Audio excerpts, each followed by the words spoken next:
Bienvenue à cette grande édition du journal La Langue Française. Vous êtes en compagnie de Patrick Nyiridan. Et tout de suite, les titres de ce journal.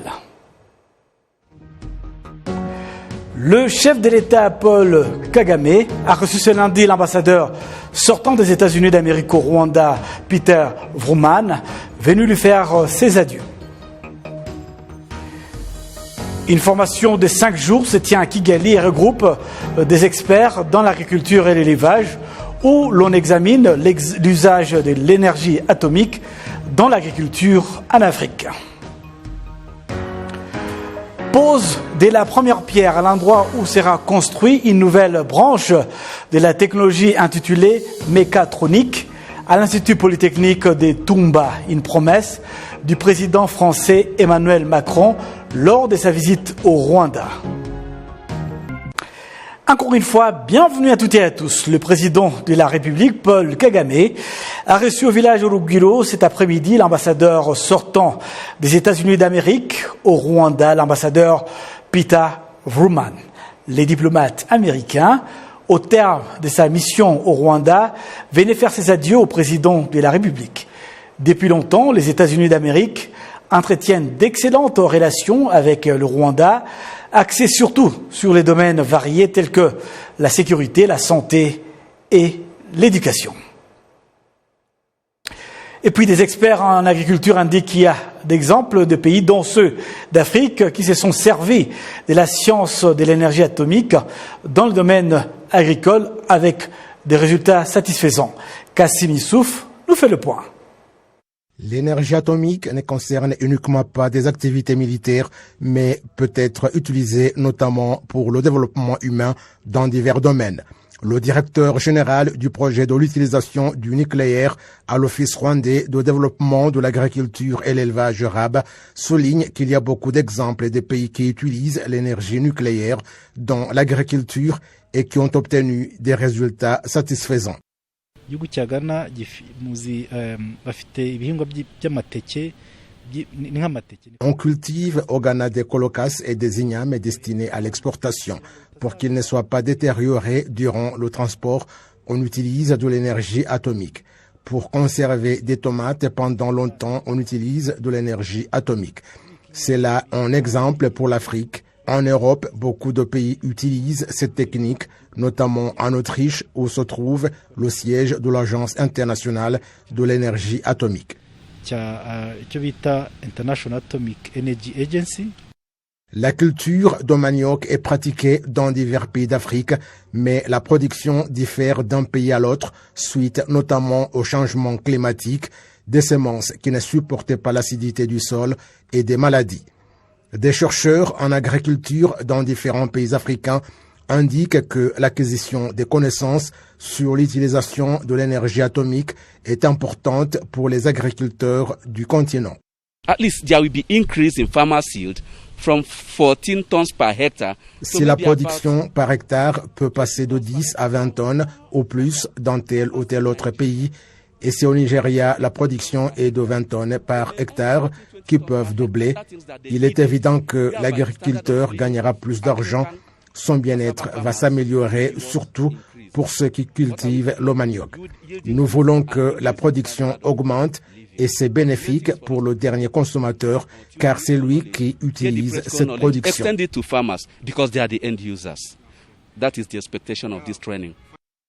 Si la production du manioc peut passer de 15 à 90 tonnes par hectare, en se servant de la technique de l'énergie atomique, l'Office rwandais du développement de l'agriculture et l'élevage estime que c'est la solution à la production agricole en général et l'espoir que d'autres cultures peuvent être intégrées dans ce programme.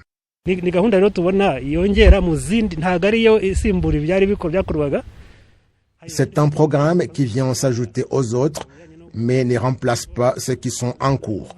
Nous avons déjà des techniques qui visent à améliorer davantage ce que nous faisons, avoir de nouvelles sortes de cultures en utilisant différents procédés. Cela vient s'ajouter à d'autres systèmes de recherche pour progresser davantage et avoir la production souhaitée. Une formation de 5 jours se tient à Kigali et regroupe des experts dans l'agriculture et l'élevage où l'on examine l'usage de l'énergie atomique dans l'agriculture en Afrique. Mohamed Zaman, chercheur sur les cultures et le sol à l'Agence internationale de l'énergie atomique, indique que le monde progresse davantage dans l'utilisation de cette énergie en vue du développement humain. So basically, the word nuclear doesn't mean that we are going. Si nous parlons du nucléaire, cela ne signifie pas que nous allons placer des bombes dans l'atmosphère, mais c'est montrer les techniques modernes qui fournissent des informations sûres concernant l'agriculture, c'est-à-dire qu'elle joue un rôle dans la gestion du sol, de l'eau, des éléments de la culture, de semences et toute autre chose qui concerne l'agriculture et la lutte contre la famine et autres. En peu de mots, ce dont nous discutons n'entraîne pas de conséquences néfastes, ce n'est pas du poison pour l'organisme. L'énergie atomique est utilisée non seulement pour des raisons militaires, mais également dans la médecine, l'agriculture, la technologie et autres. Plus d'efforts dans l'utilisation de cette énergie dans l'agriculture peuvent accroître la production et réduire le nombre de personnes sans nourriture dans le monde, qui sont à hauteur d'environ 700 millions, dont 36% sont en Afrique.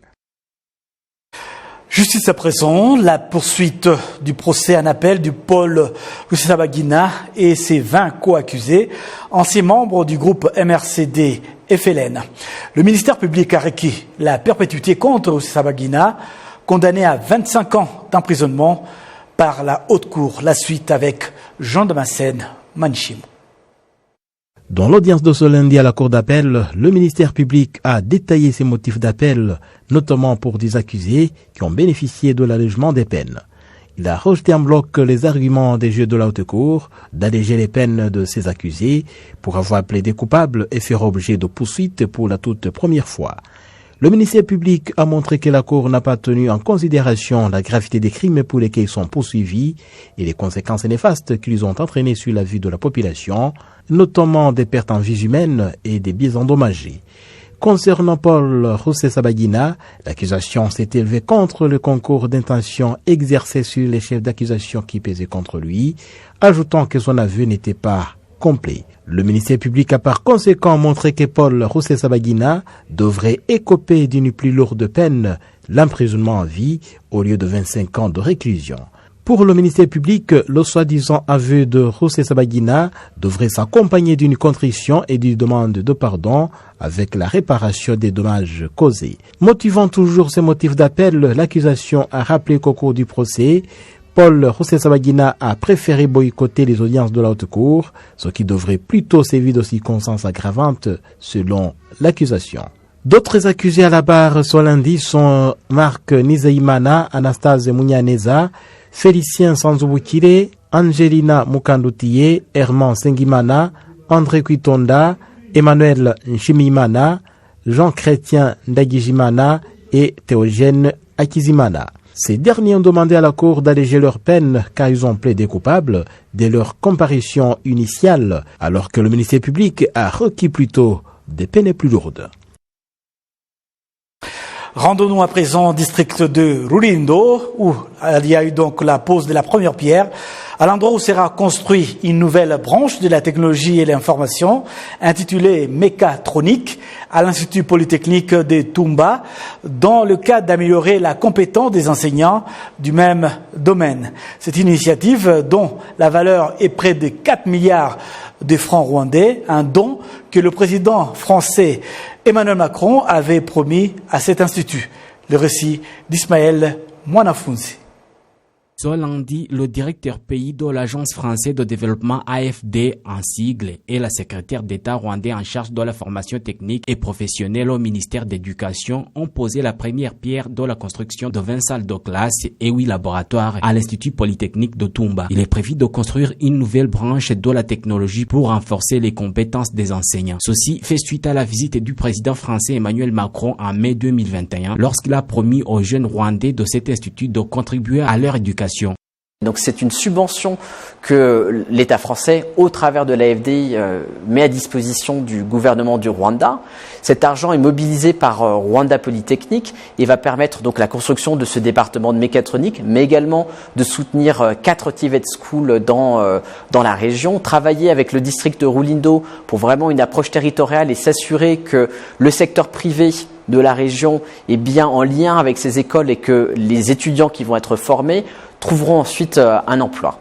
Et tout ça se fait grâce à l'accompagnement technique d'Expertise France qui joue un rôle de conseiller au ministère de l'Éducation qui se charge de la supervision et de la mise en œuvre de ce programme.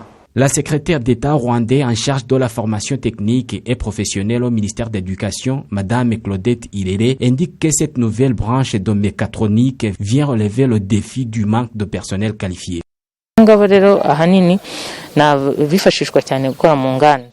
La majorité de ceux qui sont ici sont très utiles dans différentes industries et le secteur industriel est très important pour le pays. Une grande partie du personnel est constituée d'étrangers. C'est donc une bonne opportunité de voir que bientôt le secteur industriel sera non seulement développé, mais aura aussi des professionnels rwandais.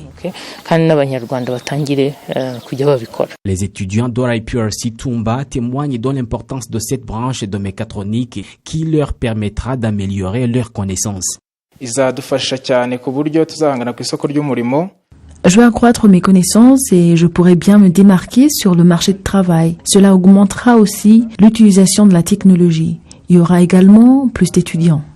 Ingénieure Mutabazi Rita Clémence, directrice de l'IPRC Tumba, souligne l'impact que cette initiative en général et particulièrement pour leurs étudiants.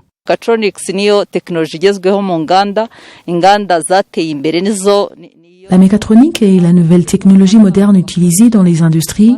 Nous avons donc jugé nécessaire que les étudiants rwandais acquièrent également les connaissances y relatives. Nous remercions les dirigeants du pays et le ministère de l'Éducation pour leur soutien qui se manifeste par de tels partenariats.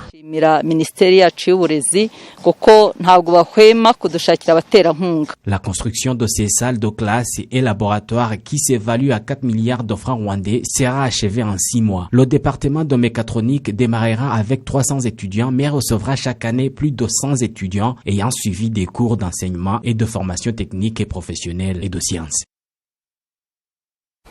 Nous vous invitons à suivre dimanche prochain, en plus de détails, l'entretien que nous a accordé le directeur pays de l'AFD, qui est l'Agence française de développement. Ce sera au cours du journal de dimanche prochain. La suite de ce journal, certains investisseurs dans la technologie indiquent qu'ils ont commencé à renforcer les capacités des différentes catégories des personnes, surtout les jeunes, en vue de soutenir les pays à atteindre son objectif d'avoir 60% des personnes formées dans le domaine de la technologie, pas plus tard qu'en 2024. Le détail avec Kassim Issouf.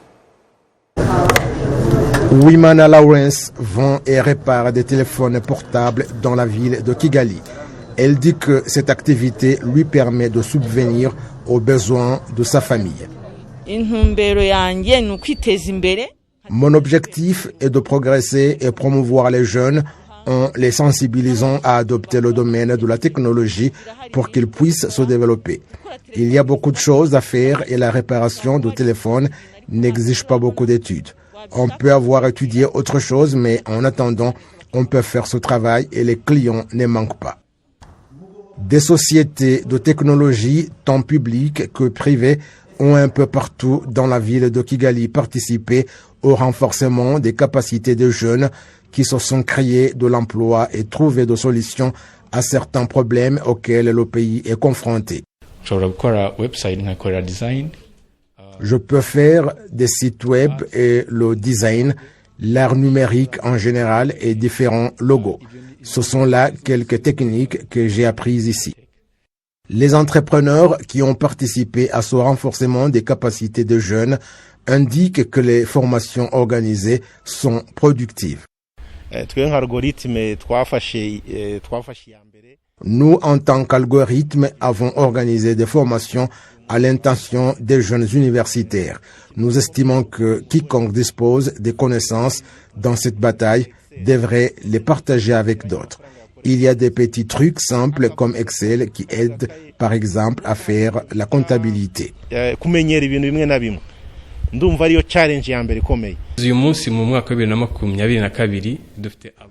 Nous avons actuellement 3000 personnes que nous avons formées, des élèves du secondaire, ceux qui ont terminé et d'autres. Notre objectif cette année est de former 1500 personnes. Il y a une organisation britannique qui propose des cours en ligne et nous collaborons avec elle. Ceux qui participent à ces cours reçoivent des certificats et nous nous occupons de la pratique. Le Rwanda a l'objectif d'avoir une économie fondée sur la science et d'être le foyer de la technologie dans la sous-région.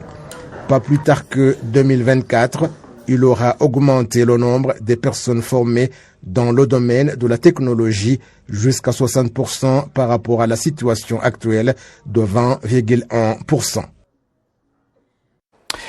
Transport à présent, les usagers des transports en commun demandent aux responsables concernés de mettre en place plus de dispositions et des bus aux heures de pointe, le matin et le soir, après le travail, car en ce moment-là, les bus sont plutôt rares et les passagers plus nombreux. Reportage.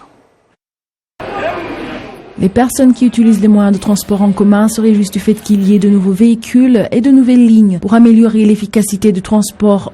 Toutefois, il y a un défi qui persiste depuis le début de la pandémie de Covid-19. Le nombre de passagers dans chaque véhicule est réduit dans le cadre de limiter la propagation du Covid-19, ce qui fait qu'il y a des personnes qui soient toujours en retard dans leurs activités quotidiennes. KBS est l'une des agences de transport en commun qui transporte autour de 26 000 passagers par jour dans 15 différentes directions de la ville de Kigali. Le directeur de cette agence indique que ce défi sera relevé et exhorte toute personne qui utilise le transport en commun de se lever tôt et de tout préparer à l'avance pour ne pas être en retard. Mounela Jean-Claude indique également qu'ils sont en train de voir comment acheter des véhicules électriques pour être dans la vision du pays et que ce sera également une des solutions pour relever ce défi.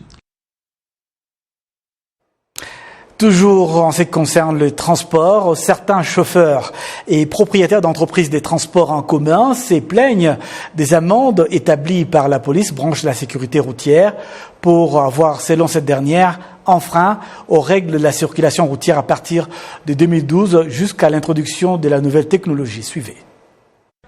Cette situation a touché particulièrement les véhicules utilisés dans le secteur du tourisme et les chauffeurs qui travaillaient dans ces secteurs. J'ai du mal à comprendre cette situation où on me sanctionne pour une faute remontant à 2012 ou 2013 alors que j'ai postulé à cet emploi en 2019.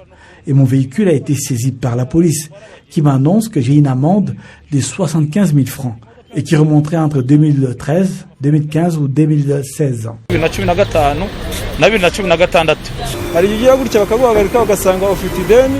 Ce qu'ils m'ont dit, c'est que l'amende est de 20 000 francs et qu'elle a été établie en 2015.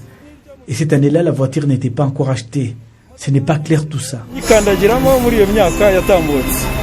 Un porte-parole de la police nationale, Sisipi Irere René, a déclaré que tous les chauffeurs ayant enfreint les règles de la circulation routière avaient été enregistrés entre 2013 et 2019 avec leur carte d'identité et les pièces de leur véhicule afin d'éviter toutes sortes de réclamations.